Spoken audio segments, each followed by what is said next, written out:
All right, ready to map out some epic gaming sessions for 2024. Yeah. We're taking a deep dive into the best the Nintendo Switch has on offer, cutting through the hype to uncover the games everyone's going to be talking about. Yeah, this year's looking pretty stacked for the Switch. I mean, we've got those long-awaited sequels, A and D, some really cool spins on classic franchises. It's exciting. It really is. So let's jump right in with a familiar face who's bringing some seriously fresh moves to the table.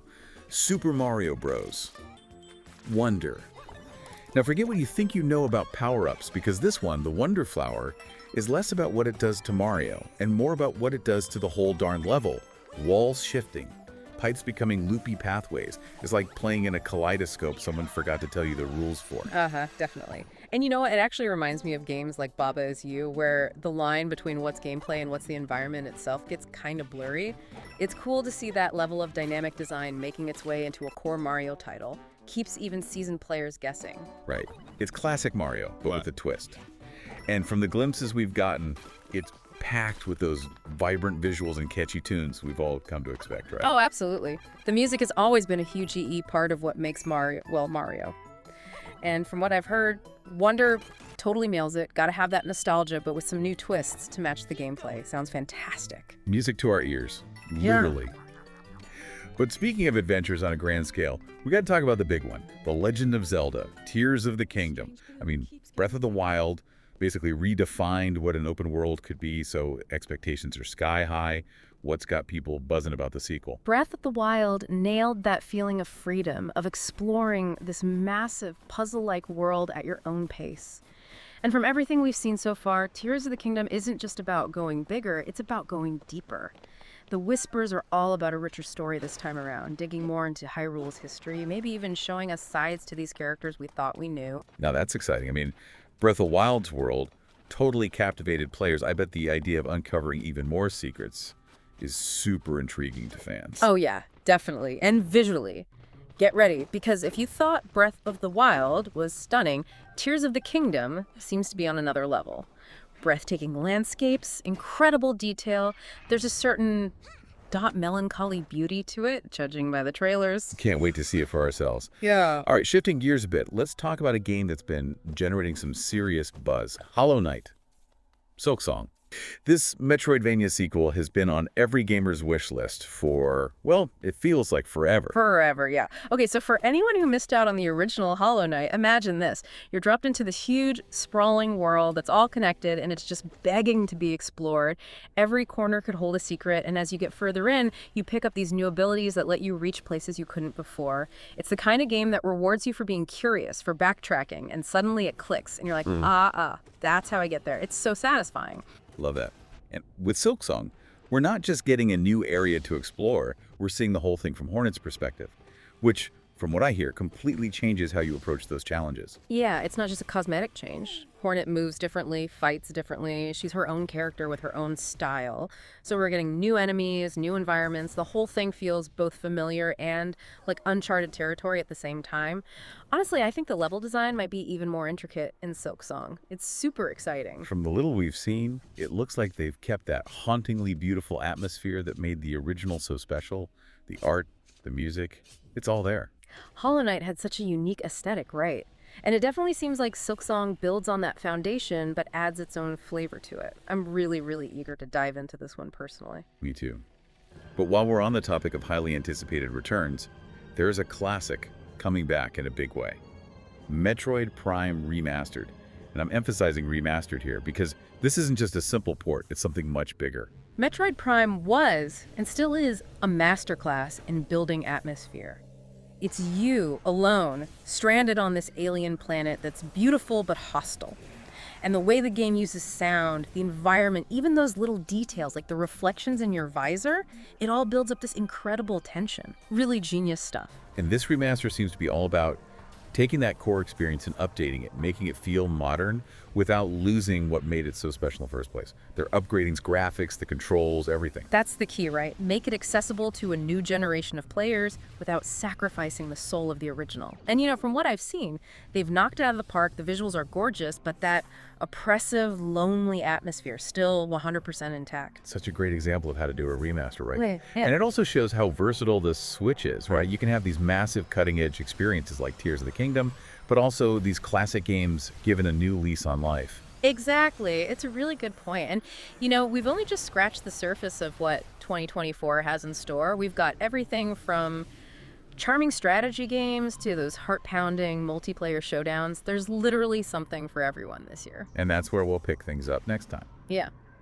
All right, so let's dive into a franchise that's got this awesome blend of charm and strategy, Pikmin 4. Pikmin's always been one of those, what do you call it, like a wolf in sheep's clothing. Haha. It looks all cute and colorful on the surface, right? You're ordering these little Pikmin around, telling them to carry stuff, build bridges, but underneath, it gets surprisingly deep. Right, like you find yourself strategizing over the best Pikmin formations, trying to shave seconds off your time. Exactly. And Pikmin 4, it's throwing in some cool new stuff, like this whole mechanic where you're directly controlling the Pikmin at night, adds a whole other layer to it. Plus, the environments we've seen, gorgeous. Really brings the world to life. Definitely seems like one with broad appeal. You can just chill and enjoy the ride, or you can go full strategist, min-maxing every little thing. Speaking of broad appeal, though, we got to give some love to the king. Mario Kart 8 Deluxe. The game just refuses to quit, doesn't it? It's amazing how Mario Kart 8 Deluxe is still a system seller, even all these years later. Right. Why do you think that is? What keeps people coming back for more? It's that magic formula. Easy to pick up, but crazy hard to master. Anyone can get the hang of it pretty quickly. But when you really want to dominate, you got to learn that drift system, find the perfect kart and character combo, know those tracks like the back of your hand. Plus, they keep it fresh with updates, new content, the whole 9 yards. And of course, there's nothing quite like that feeling when you perfectly nail a turn and steal first place right at the finish line. Oh, absolutely. Pure adrenaline. But hey, for those who like their multiplayer a little messier, a little more ink-based, there's always Splatoon 3. Splatoon's become a real staple for Nintendo. It's taken the whole online shooter thing and injected it with so much personality. It's wild, right? You take a genre that's usually all about gritty realism, military stuff, and Splatoon's just like, nope. We're doing vibrant colors, we're doing music, we're doing style.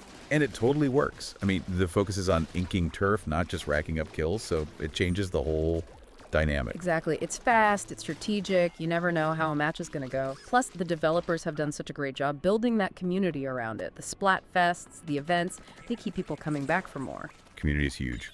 All right, switching gears again. Let's talk about a game that's, well, the opposite of frantic. Animal Crossing: New Horizons. If you could bottle the feeling of pure relaxation, it'd be Animal Crossing. It's your own little slice of paradise. You build your house, you make friends with the animals, you just kind of... It was huge during the pandemic, wasn't it? It really was. That need for routine, for connection, for a break from everything going on in the real world. Animal Crossing provided that. But even now, it's timeless. The changing seasons, customizing your island, the little interactions.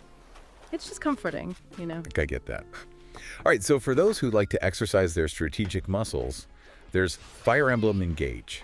Fire Emblem has always been about that hardcore strategy, and Engage definitely seems to be carrying the torch. Turn-based battles, managing your squad, knowing the strengths and weaknesses of each unit. But they've also got this big emphasis on the characters, on building those relationships. That's the Engage system, right? Summoning those heroes from past games, building up those bonds that affect the story and the gameplay. Really smart way to honor the older games while still doing something new. Yeah, and the trailers. Yeah. They really sold me on the story and the characters this time around. It's always been a strong point for the series, but Engage seems like it's going even further. The music, the visuals, it all looks incredible. They know how to tug at the heartstrings while also giving you that strategic depth. It's a winning combination. Now, before we get to our final few picks, I want to touch on a genre that doesn't always get the spotlight, but it's full of amazing experiences. Yeah. Action-adventure. And when I think action-adventure on the Switch, one game that immediately springs to mind is Bayonetta Origins, Cereza and the Lost Demon. It's taking us back to the beginning, right? Before Bayonetta was the ultimate Umbra Witch. Way back. I mean, this is Cereza before she earned the name Bayonetta. She's young, she's still learning, and she definitely hasn't mastered those insane, over-the-top combat skills yet. But she's got Cheshire with her, right? That demon who's kind of like her protector, her guide through this whole adventure. Exactly. It's like we're seeing that relationship form, how they went from this uneasy alliance to, well, whatever they become in the main games. Plus, and this is the big one for me, they've completely changed the art style for this one. Right. It's totally different from the super stylized, almost anime-inspired look of the other games. This was like... Storybook. It's like stepping into a watercolor painting, all soft lines and these almost ethereal colors.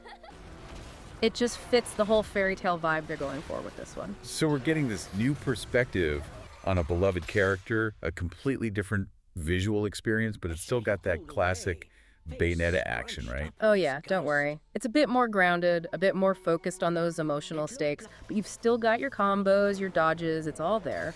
I think it's a really smart way to give fans something familiar, but with a totally different flavor. Makes sense. It's like you can love the Bayonetta games for their crazy action and style, but this one seems like it's digging a little deeper, exploring those character moments. Exactly. And honestly, I think it's a great entry point for newcomers too. Like maybe the other games felt a bit too intense or the learning curve was a bit much. This one seems a little more approachable, might be a good way to see what all the fuss is about. Good point. So as we wrap things up here, pretty clear, 2024 is going to be a huge year for the Switch. I mean, we've barely scratched the surface, and we've already got platformers, open-world adventures, strategic RPGs, a little something for everyone, right? It's insane. And that's what's so great about the Switch, isn't it? Like, it can be that console for those huge, epic experiences, but then it can also be that cozy escape when you just need to chill out. Absolutely. So out of all these amazing games we've talked about, is there one in particular that you're really looking forward to? You know what? It's a really tough call, but I think I gotta go with Hollow Knight. Silksong.